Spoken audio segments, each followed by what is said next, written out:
ሰላም ሰላም እንደምን አላችሁ የዚህ ቻናል ተከታታዮች።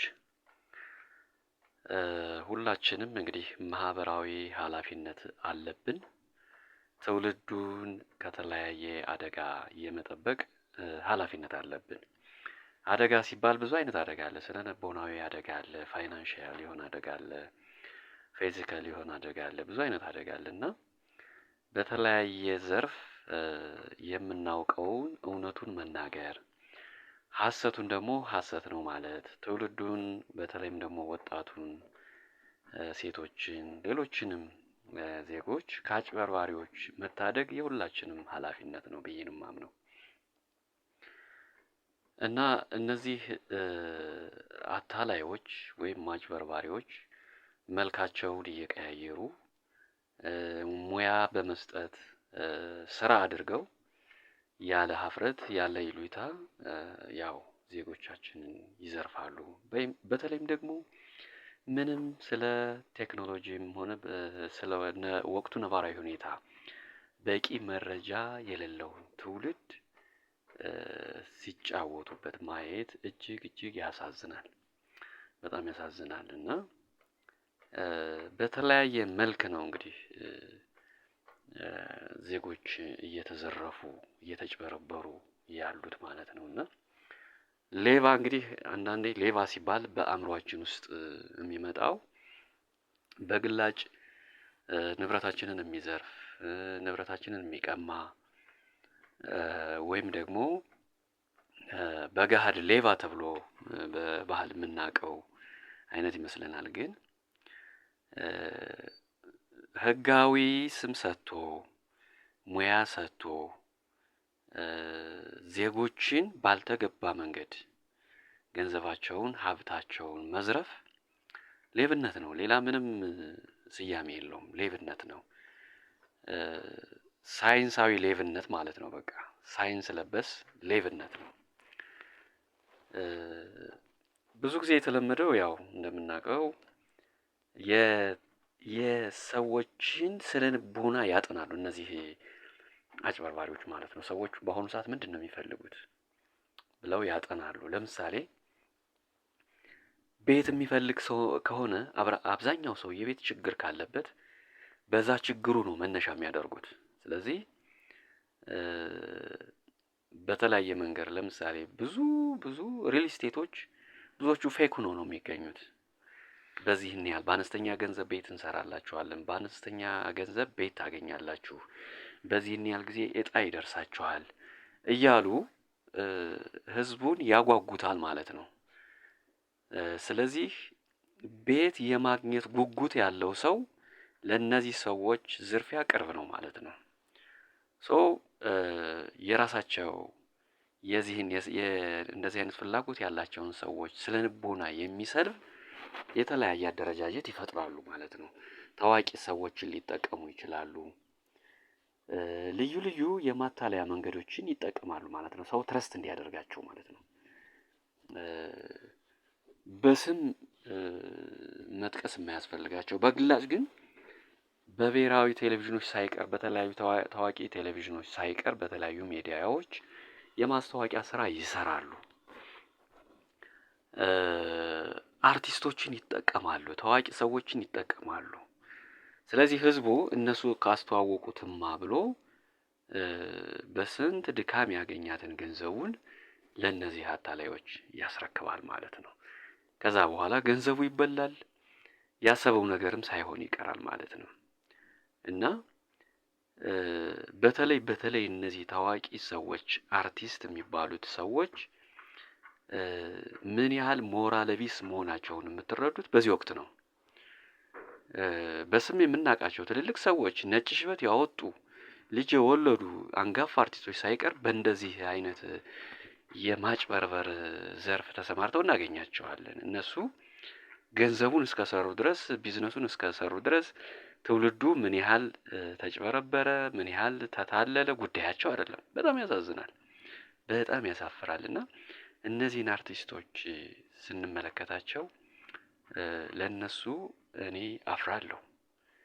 እድሜ የማያስተምራቸው የህዝብ ፍቅር ምን እንደሆነ ያልገባቸው ማይሞች መሆናቸውን ከዚህ መረዳት እንችላለን። የገንዘብ ሰዎች ናቸው በቃ እንጂ ሞራል ቢኖራቸው የህዝብ ቢሆኑ እነዚህ አርቲስቶች እውነት የህዝብ ቢሆኑ ስለሚያስተዋውቁት ምርት ስለሚያስተዋውቁት ማንኛውም አይነት የቢዝነስ ስራ ቆም ብለው ያስቡ ነበር። ምን ያህል እውነት ነው?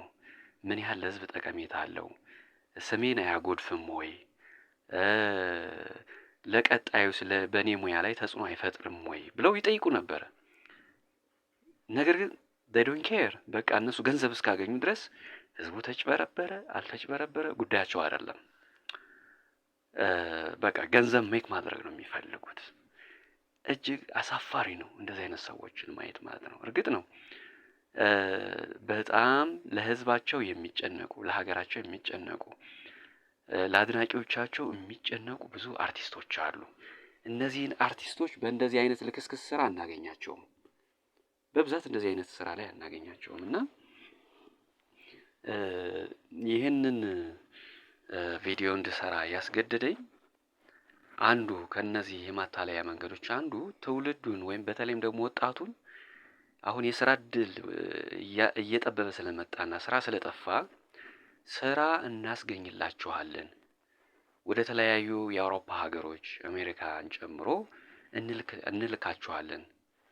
በተለይም ካናዳ በቃ ካናዳ የማንም አፍሪካዊ ማራገፊያ እስኪመስል ድረስ ካናዳ እንልካችኋለን የሚል ማታለያ የተለመደ ነው እና ብዙ ሰው ተታሎ ብዙ ሰው ገንዘቡን ተበልቷል። የቅርብ ጓደኞቻችን ሳይቀር ማለት ነው። ይህንን ስራ የሚሰሩት ቅድም እንዳልኳችሁ ታዋቂ ሰዎችን ይዘው ነው። የራሳቸው ፕሮሞተር አላቸው። ህዝቡ ትረስት እንዲያረጋቸው ማለት ነው። በተለይ ወጣቱ ትረስት እንዲያረጋቸው ይፈልጋሉ። የኛ ሀገር ወጣት ደግሞ ማገናዘቢያው ችግር ያለበት እስኪመስል ድረስ ሰፍ ብሎ ወደ እነዚህ አጭበርባሪዎች በር ድረስ ይሄዳል ማለት ነው። እርግጥ ነው አንዳንድ ወጣት ለእናት አባቱ አያስብም። ገንዘብ ከየትም ብለው በተለይ አርሶ አደሮች ያሳዝናሉ በጣም። በሬዎቻቸውን ሽጠው ከብቶቻቸውን ሽጠው ያላቸውን ጥሪት ሽጠው ለልጆቻቸው እውን ይመስላቸውና ለልጆቻቸው ያስረክባሉ። መጨረሻ ላይ ግን ያሰቡት ሳይሆን ገንዘባቸውን ተበልተው ሲያለቅሱ ይውላሉ ማለት ነው። እና ወጣቱም ችግር አለበት። አጠገቡ ያለውን ስራ ሳይመለከት ውጭ ስራ ወደ ውጭ ሄዶ መስራትን የመመኘት ነገር አለ። ይሄ ሱስ ነው። ከፍተኛ የሆነ ሁሉም ነገር ውጭ ስለተሄደ የሚለወጥ ነገር ያለ የሚመስለው ብዙ ወጣት አለ። ካናዳ ሄዳለሁ ብሎ 900 ሺህ ብርና ከ800 ሺህ ብር ከሚከፍል በዚህ ገንዘብ ብዙ ቢዝነስ መስራት ይችል ነበረ። ነገር ግን ያ ገንዘብ እንዴት እንደሚመጣ ስለማያውቀው ከወላጆቹ ከዘመድ አዝማድ ከተለያየ ነገር ስለሚቀበለው አያውቀውም የገንዘብን ምንነት ማለት ነው። ስለዚህ ለነዚህ አታላዮች ያስረክባል ማለት ነው። ከዛ በኋላ ነገ ዛሬ ይባላል፣ አልደረሰም እጣው ይባላል። በተለያየ መንገድ እያመላለሱ ገንዘቡን ይበሉታል ማለት ነው። እና በጣም የሚያሳዝነው ደግሞ ለህዝቦቹ የሚጨነቅ መንግስት አለመኖሩ ነው። እውነት ለህዝብ የሚያስብ መንግስት ቢኖር ለህዝብ የሚያስብ መሪ ወይም አመራር ቢኖር እነዚህን አታላዮች መስመር ማስያዝ ይችል ነበረ። ግን ያው እነሱም የጥቅሙ ተጋሪዎች ስለሆኑ ምንም አይሏቸውም። የጥቅሙ ተጋሪዎች ናቸው በየደረጃው ያለ ካድሪ ማለት ነውና እንጂ ለህዝብ የሚያስብ መንግስት ቢኖር መንግስታዊ መዋቅር ቢኖር እነዚህን ተቋማት ፈቃድ መስጠት ብቻ አይደለም፣ ምን ያህል የሚሰሩ ስራ ተአማኒነት አለው፣ በሚያወሩት ልክ ምን ያህል ይሰራሉ፣ ከሚገባው በላይ አጋኖ ትውልድን ማታለል በራሱ እኮ ትክክል አይደለም። የህግ ባለሙያ ሆኜ የህግ አንቀጽ መጥቀስ ባልችልም ባልተገባ መንገድ ህዝብን ማታለል ግን ወንጀል ነው እና እነዚህ ኤጀንሲዎች ጉዳያቸው አይደለም ከአንድ ግለሰብ እስከ 200 እስከ 300 ሺህ ብር እስከ 900 ሺህ ብር ይቀበላሉ፣ ይዘርፋሉ። መጨረሻ ላይ ቢሮ ቀይረናል እያሉ ራሳቸውን ይደብቃሉ ማለት ነው። እና እባካችሁ ወጣቶች፣ በተለይ ይህንን የምትሰሙ ወጣቶች እባካችሁ ቆም ብላችሁ አስቡ፣ ለቤተሰቦቻችሁ አስቡ፣ ገንዘቡን ለሚሰጣችሁ ሰው ራሩለት። ለነዚህ አጭበርባሪዎች እራሳችሁ ግብአት አትሆኑ። በቃ መፍትሄው እሱ ነው። እነሱ ጉዳያቸው አይደለም። እገሌ የሚባል አርቲስት ከሰራውማ እውነት ነው ብላችሁ አትመኑ። ውሸታቸውን ነው። ሌቦች ናቸው እነዚህ አርቲስቶች። ከዛ ይልቅ በራሳችሁ ተጻጽፋችሁ፣ ስኮላርሺፕ ከሆነ የምትፈልጉት በራሳችሁ ተጻጽፋችሁ የተለያየ መረጃ የሚሰጡ የስኮላርሺፕ ልምድ ያላቸው ሰዎች አሉ። እነሱ ጋር ሄዶ ማማከር ይቻላል። የተለያዩ ታማኒነት ያላቸው ዌብሳይቶች አሉ። አስፈላጊ ከሆነ ወደፊት በዚህ ዙሪያ ትክክለኛ መረጃ የሚሰጡ ሰዎችን ማቅረብ ይቻላል፣ ያለ ምንም ክፍያ ማለት ነው። እንዲህ ለምን ትከፍላላችሁ? ለምን ገንዘባችሁን ለሌቦች ታስረክባላችሁ? ወደ ውጭ ከሆነ የምትሄዱት ምን አይነት ህጋዊ መስመር አለ የሚለው ማጥናት ያስፈልጋል። በጣም የሚያሳፍረው እኮ ተማሩ የሚባሉት ሳይቀር ናቸው በዚህ ጉዳይ ተጭበርብረው የምናገኛቸው። ትንሽ ፊደል ቆጠሩ የሚባሉት ኧረ ፊደል መቁጠር ብቻ አይደለም፣ ዩኒቨርሲቲ የሚያስተምሩ ዩኒቨርሲቲ ግራጁዌት ያደረጉ በብዙ መንገድ የተሻለ የትምህርት ደረጃ ያላቸው ሁሉ ናቸው በእንደዚህ አይነት የማጭበርበር ስራ ውስጥ ተታለው የሚገኙት ማለት ነው። እና መጠየቅ ይቻላል። የተለያዩ የህግ ባለሙያዎች አሉ፣ ውጪ ያሉ። ካናዳ ለምሳሌ ካናዳ መሄድ ብትፈልጉ ስለ ካናዳ አጠቃላይ የኢሚግሬሽን ፖሊሲ በቂ እውቀት ያላቸው የህግ ባለሙያዎች አሉ እና እነሱን ማማከር እኮ ይቻላል። ከማማከርም አልፈው እባካችሁን እያሉ የተለያየ ግንዛቤ ማስጨበጫ ስራ ይሰራሉ። እነሱን ግን የሚሰማቸው የለም፣ እነሱን የሚከታተላቸው የለም። እኛ የምንሰማው እዚህን አጭበርባሪውን ደላለውን ነው የምንሰማው። በጣም ይገርማል። እና አለመታደል ነው። አንዳንዴ ምንድነው ትውልዱ የነካው ያስብላል። ምንድነው ለዘርፊያ ቅርብ የሆነ ትውልድ። በሃይማኖት በኩል አጥማቂው ይዘርፈዋል፣ በዚህ በኩል ደላላው ይዘርፈዋል፣ በዚህ በኩል ኤጀንሲዎቹ ይዘርፉታል። የስራና ሰሪ ምናምን ኤጀንሲ ተብለው ይዘርፉታል።